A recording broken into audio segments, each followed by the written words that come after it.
സ്കൂളിലെയും കോളേജിലെയും എല്ലാം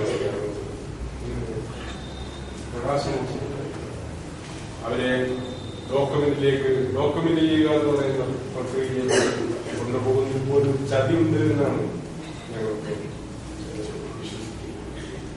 അതുകൊണ്ട് ഈ പറയുന്ന നല്ല സ്വാതന്ത്ര്യം കുട്ടികൾക്ക് കൊടുക്കണം എന്നുള്ള അഭിപ്രായമുള്ള ആളാണ്. നല്ല സ്വാതന്ത്ര്യം, അവര് സ്വതന്ത്രമായി വളരട്ടെ, അവരെ സ്വതന്ത്രം അവരുടെ വഴിക്ക് സ്നേഹത്തോടെ സ്വാതന്ത്ര്യത്തോടെ അവര് പ്രകാശനം ചെയ്യപ്പെടട്ടെ. അധ്യാപകര് പ്രകാശനം ചെയ്യപ്പെടാൻ നിയുക്തരായിരിക്കുന്നത് പോലെ കുട്ടികളും പ്രകാശനം ചെയ്യപ്പെടട്ടെ.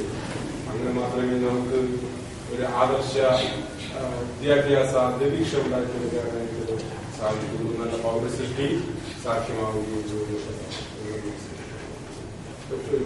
പഠിക്കല് എന്തുകൊണ്ടാണ് വായനയ്ക്ക് ഇത്രമാത്രം പ്രാധാന്യം കൊടുത്തത് എന്നുള്ള കാര്യം കൂടി നമ്മൾ ചിന്തിക്കേണ്ട ഒരു വിഷയമാണ്.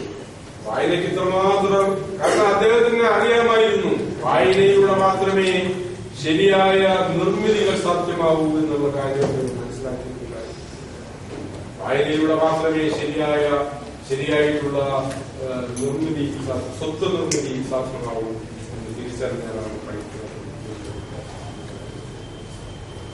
ആ വഴി നിങ്ങൾ തീർച്ചയായിട്ടും സഞ്ചരിക്കേണ്ടതാണ്.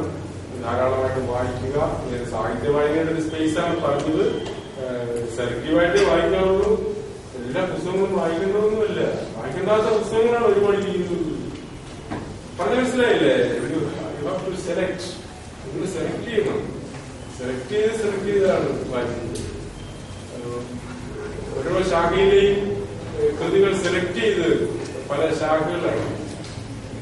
ക്ഷണ എന്നൊക്കെ പറയുന്നത് ശാഖകൾ, സാഹിത്യ രൂപങ്ങളാണ്. പലതരത്തിലുള്ള സാഹിത്യ രൂപങ്ങൾ അത് സെലക്ട് ചെയ്ത് നിങ്ങൾ വായിക്കുക. ചില പിള്ളേരുടെ ചില പുസ്തകങ്ങളൊക്കെ വായിക്കുന്നത് ഞാൻ വായിച്ച് എടുത്ത് നോക്കിയിട്ട് കുറെ വായിക്കാൻ അടച്ചിട്ട് കൊടുക്കാൻ സെലക്ഷൻ നല്ല നോവലുകള്, നല്ല കഥകള്, നല്ല യാത്രാവർണ്ണങ്ങള്, നല്ല ആത്മകഥകള്, നല്ല ജീവിതങ്ങള്, നല്ല ഓർമ്മക്കുറിപ്പുകള്, നല്ല ദാർശനിക ഗ്രന്ഥങ്ങള് ഒക്കെ വായിക്കാറുള്ളത്. ആദ്യം പ്രയാസമുള്ള നോവലുകൾ വായിക്കുന്നു കേട്ടോ. പ്രയാസം കുറഞ്ഞ കൃതികളൊക്കെ എടുത്തുവെച്ച് ലളിതമായിട്ടുള്ളതൊക്കെ എടുത്തു വെച്ചാണ് വായിക്കുന്നത്. ജീവിതത്തില് നമ്മുടെ ഒരു ദിവസം ഒരു ചെറുതെങ്കിലും വായിക്കാൻ പറ്റും കേട്ടോ.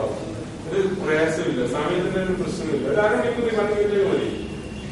അല്ലാതെ നിങ്ങൾ പെട്ടെന്ന് ലോകം മൊത്തം ഒരു ദിവസം കൊണ്ട് കിടക്കാനൊന്നും പോകരുത്. പതുക്കെ മതി കേട്ടോ.